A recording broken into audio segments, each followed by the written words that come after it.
Hello' good morning সকলোক। আজি ফুৰিবলৈ আহিলোঁ এটা ভিয়েটনামত খুব ধুনীয়া এটা জেগা। পানীত পথাৰ কিনাৰ ধান মাজে মাজে নাও উঠি আমি এটা সুন্দৰ পৰিৱেশ এটা এনজয় কৰিবলৈ আহিছোঁ নাৱত। ইয়াত কিনাৰ ডাঙৰ ডাঙৰ পাহাৰ আৰু ইয়াত দেখিছোঁ ইয়াৰ আমাৰ উপাসিকা যেনেকুৱা মাইকী মানুহ বহুত মেহনত কাম কৰে।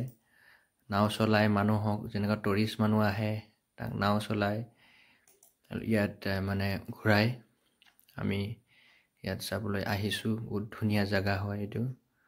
আৰু ইয়াত চি মাজতো আমি ব'টিং কৰিছিলোঁ, নাও উঠিছোঁ।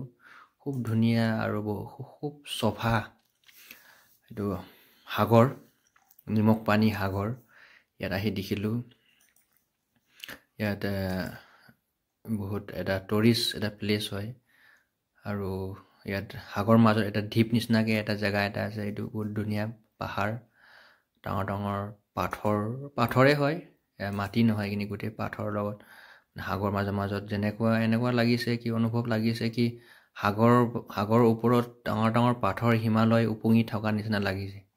ইমান যেন সুন্দৰ জেগা। আপোনালোকে আহক, আহি ইয়াৰ পৰিৱেশ খুব ধুনীয়াৰে অনুভৱ কৰক। এতিয়া মই উঠিছোঁ এটা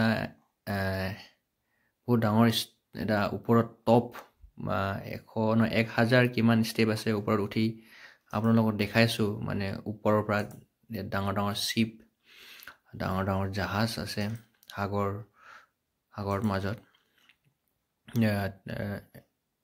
বহুত ভিডিঅ'ত চোৱাটো অলপ এনজয়টো অলপ কম।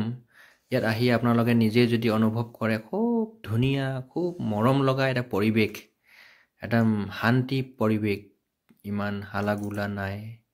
সাগৰ মাজত আহি আমি আজি ফুৰিবলৈ পাইছোঁ ভিয়েটনামত।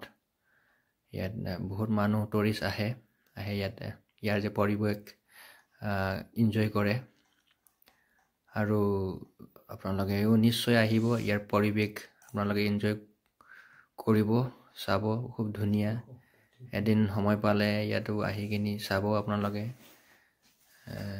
ভাবিছিলোঁ ভিয়েটনামটো সৰু জেগা হয়, কিন্তু সৰু হ'লেও খুব ধুনীয়া ইয়াত সজাই ৰাখিছে সিহঁতৰ দেশ।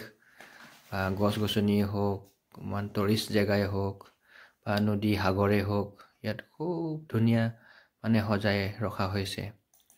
আৰু ইয়াত গছ গছনিখিনিও আমাৰ পিনে যেনেকুৱা ইণ্ডিয়াত আছে, ইয়াতো তেনেকুৱা আছে, কিন্তু খুব সুন্দৰে মানে মানুহে সজাই থয় গছ গছনিখিনি বা জেগাই হওক। এতিয়া আহিলোঁ একদম টপত,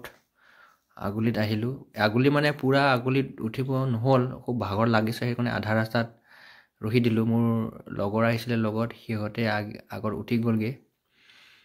ইয়াত আপোনালোকক দেখাইছোঁ তলত কিমান মানে সুন্দৰ পৰিৱেশ তলত।